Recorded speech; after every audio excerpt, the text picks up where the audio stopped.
So people are saying just total fiction how Putin is using Nazi propaganda to defend invasion of Ukraine. So they're saying there's the allegation that the Ukraine military has and the government has neo-Nazis infiltrated and embraced by the government, actually. And here's the PBS NewsHour. Remember, it's funded by oligarchs and the government, so you're not getting the truth from PBS, even though you think you are. You're just as bad as anything else out there, PBS. Analysis: Putin's claim that war on Ukraine is to target Nazis is absurd. Here's why. So he says he's going to fight those Nazis. So in case you don't know what's happening, there was supposed to be an agreement in 2014 called the Minsk Agreement, which after they overthrew the government in Ukraine, they kept shelling the people in eastern Ukraine, right, who didn't want to go along with the overthrow. And so those people are ethnic Russians. So they identify with Russia, and they didn't want to be part of this new undemocratic government. And so they would shell them, and they killed 14,000 of them over the last 8 years, even though there was supposed to be a ceasefire in 2015 called the Minsk Agreement. And so Putin says he's going in to stop that slaughter of those people in the east of Ukraine, which the Ukraine government hasn't stopped shelling. Now, that is true. Now, I'm also against his invasion. War is not a good idea. So, but here, there's PBS claiming that there is the claim of Nazis is wrong. And there was also People magazine got into it. So here's Alex Rubinstein. So we're gonna lay this all out for you. This will be nice. He says, watch Yevhen Karas, the leader of Ukraine's neo-Nazi terror gang C-14's speech from Kiev earlier this month. Straight from the horse's mouth, he dispels the many narratives pushed by the left, the mainstream media, and the State Department. So he's going to brag about he's not denying he's a Nazi, and he's going to brag that of all the influence they had in the coup, and that the fact that the coup wouldn't have happened if it wasn't for the Nazis. Watch this. So he says Maidan was the victory of the nationalist ideas. That was the coup that took place. And he said that was the victory for the nationalist ideas.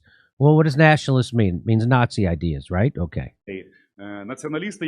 Nationalists were the key factor there, and clearly at the front lines. Now, there is a lot of speculation saying, well, there were only a few neo-Nazis. LGBT and foreign embassies are saying there were not much neo-Nazis on Maidan. Maybe about 10% of the real ideological ones. The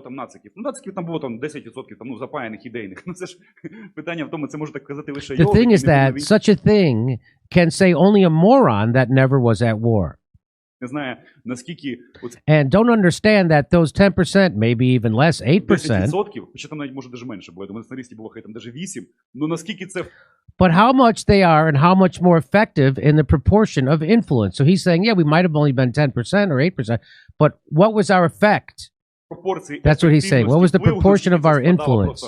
How much of their effectiveness was? It was endless, he says. He says, if not for those 8% of neo-Nazis, the effectiveness of Maidan would have dropped by 90%. So he's saying most of the credit has to go to these right-wing nationalist neo-Nazis for the coup. So it's the numbers. It's not the point. Also, when they started firing on the crowds, people thought that was the government doing that. Turns out now there's lots of credible evidence that the Nazis were doing it. Like now, some left-wingers like Bull Foundation and so on, they're trying to count numbers to diminish. So the reason why they're doing that is that now the West doesn't want to recognize the Nazis in Ukraine because it's bad for them. It's a bad look. And this guy's saying something like, there were that many nationalists. They had that much influence. If not for the nationalists, that whole thing, meaning the coup, would have turned into a gay parade. That's what he said. So okay, so now there's more.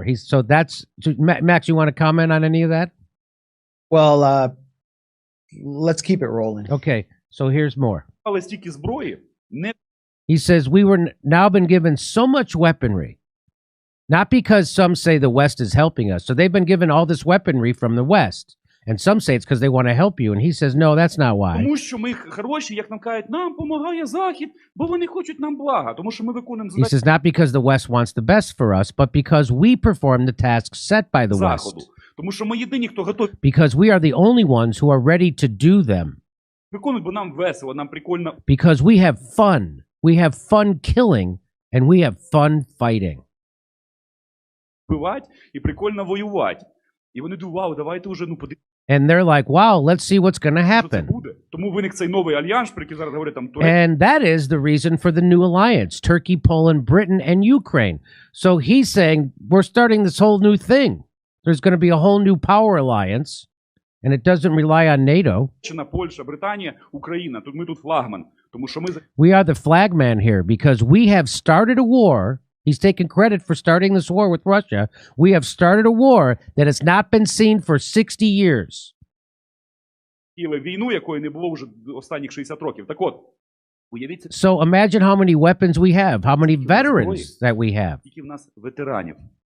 А тепер уявіть, And imagine зникає Russia Росія, falls вона apart, розвалюється. Тобто виникає and it turns into 5 5 Росій, там different є на Russians Росії, or something на like that. європейському континенті. We have the most javelins on the European continent. Maybe only the UK has more javelin missiles than they do.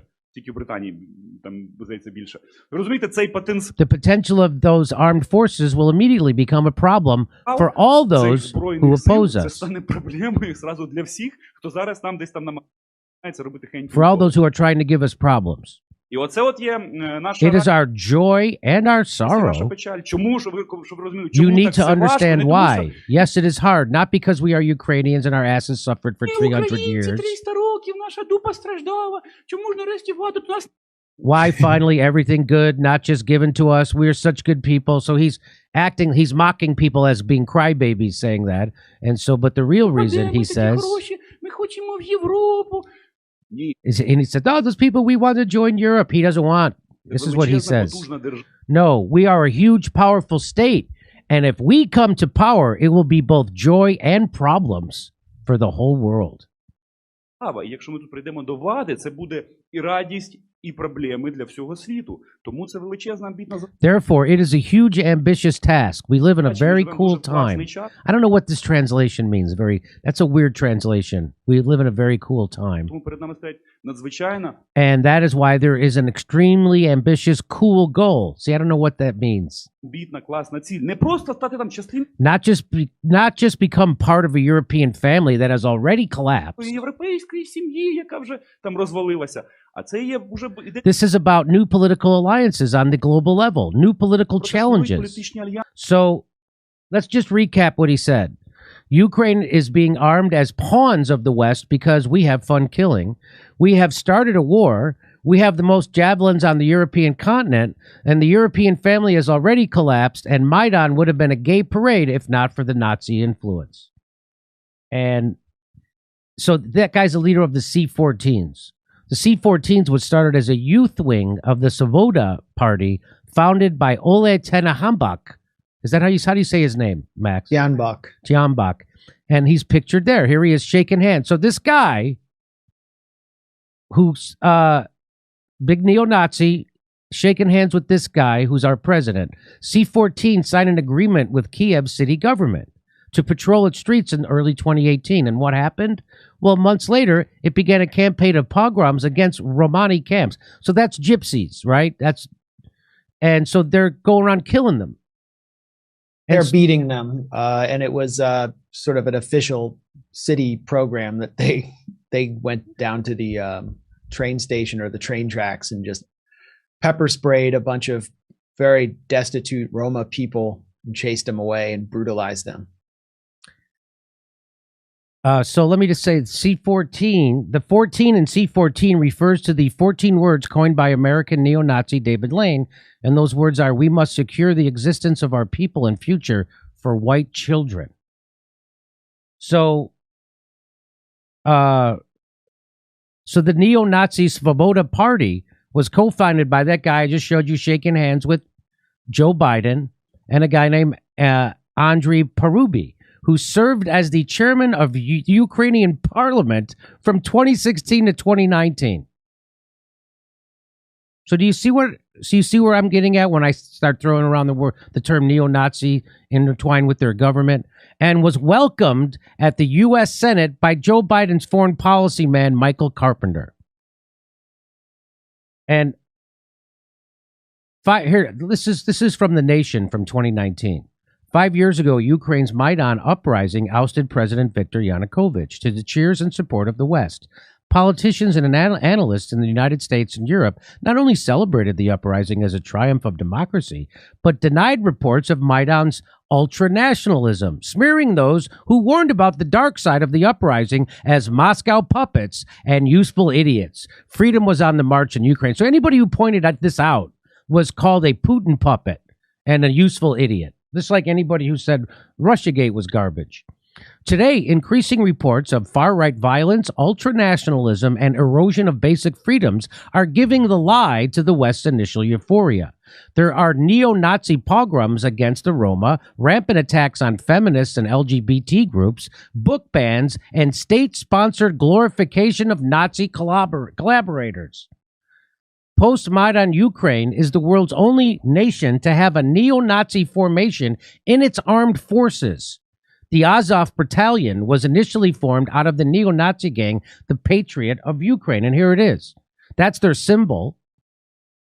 Arsen Avakov, the new Minister of Internal Affairs of Ukraine, after the overthrow of Yanukovych's government, he issued in April 13th, 2014, a decree authorizing creating the new paramilitary force from civilians up to 12,000 people. So, and then what happened? Well, initially a volunteer militia formed as the Azov Battalion, May 2014, during the 2014 pro-Russian unrest in Ukraine. Azov has since been incorporated into its arms by Ukraine's Ministry of Internal Affairs, just like I told you. The Azov Battalion is a far-right, this is from Military Wikipedia, is a far-right, all-volunteer infantry military unit forming part of the military reserve of National Guard of Ukraine. Okay. And its first combat experience was recapturing Mariupol from the pro-Russian separatist forces in June 2014. All members of the unit are under contract of the National Guard of Ukraine. The Azov Battalion has been labeled neo-Nazi patriots, a far-right Ukrainian militia. And so they're officially a part of their military. This isn't a secret. Andy Beletsky, the gang's leader, who became Azov's commander, once wrote that Ukraine's mission is to lead the white races out of the world in a final crusade against the Semite-led Untermenschen. Beletsky is now a deputy in Ukraine's parliament. So again, there's a lot to this accusation of neo-Nazis being in the Ukraine military and government. Beletsky is also the head of two neo-Nazi political groups, the Patriot of Ukraine and Social National Assembly. In August 2014, he was awarded a military decoration, Order for Courage, by Ukrainian President Petro Poroshenko, and promoted to lieutenant colonel of the Interior Ministry's police forces. Do you see what I'm talking about now? Okay. So let all the other asswipes deny this, but we're here to report it. On June 11, 2015, and you know how I super know these are real neo-Nazis? Because our own House of Representatives admitted it. In 2015, the U.S. House of Representatives passed amendments blocking any training of Azov by U.S. forces, citing its neo-Nazi background as the reason. And on June 26th, the Canadian Defense Minister declared as well that training by Canadian forces or support would not be provided to Azov. So this is our own governments admitting that they're Nazis, and they now deny it. Patrons of the battalion included Ola Lishatko and members of the Rada and billionaire, blah, blah, blah. There's one more. While the group officially denies any neo-Nazi connections, Azov's nature has been confirmed by multiple Western outlets. The New York Times called the battalion openly neo-Nazi, while USA Today, the Daily Beast, the Telegraph, and Haaretz documented group members' proclivity. How do you say that word? Proclivity for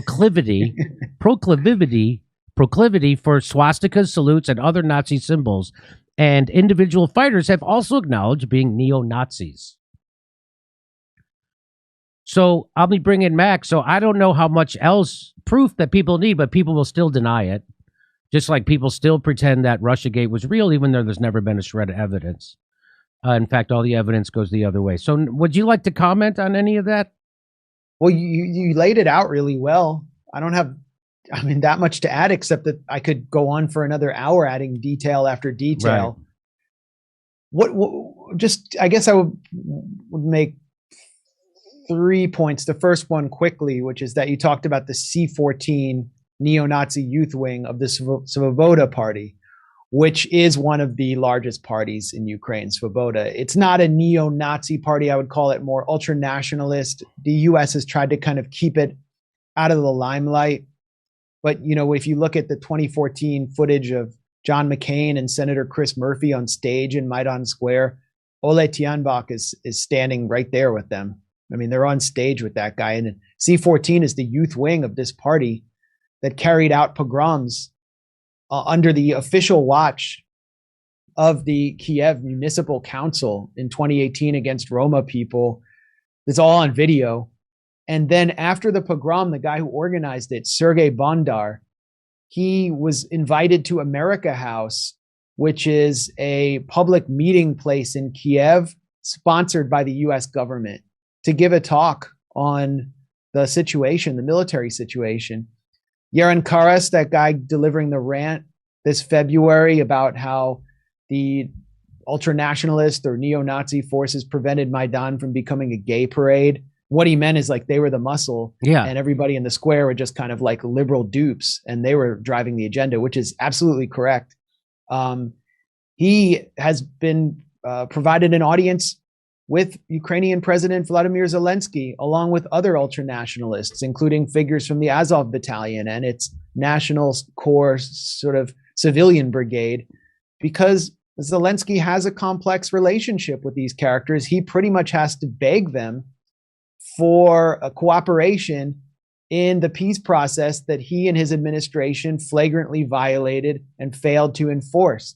That happened in person in 2019 in a village called Zolote in the gray zone on the Donbass, in the Donbass area, where Zelensky went down to personally ask Azov battalion figures and right sector figures like Beletsky to leave in accordance with the Steinmeier formula, which called for withdrawal of troops and confidence building measures. And they just told him straight to his face, no fucking way, get the hell out of here. Like they just disrespected him. And he said, he was begging them. He said, I'm not a loser. I'm 42 years old and I'm the president and you can't do this to me. And then he just went with his tail between his legs.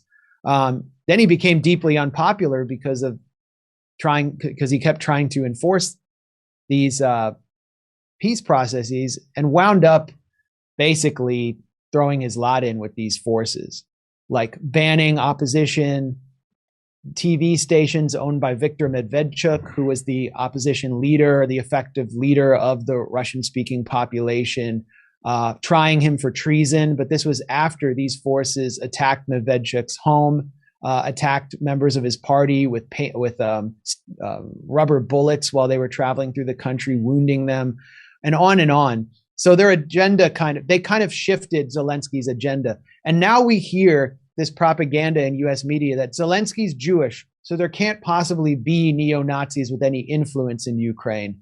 That's what we hear again and again and again. They're basically using Zelensky, who is this impotent, weak president who got rolled by these fascist forces and by the US, which was arming them. They're using him as a human shield, a human propaganda shield. They're using his Jewishness to cover up the reality on the ground and the reality that people in Donbass have lived through. And it's kind of disgusting when streets across Ukraine have been named after Roman Shukevich, the commander of the Ukrainian partisan army that collaborated closely with the Nazi SS and presided over so many pogroms. There have been stadiums and streets named after him, stadiums and streets named after Stepan Bandera, the founder of the Nazi-allied OUNB.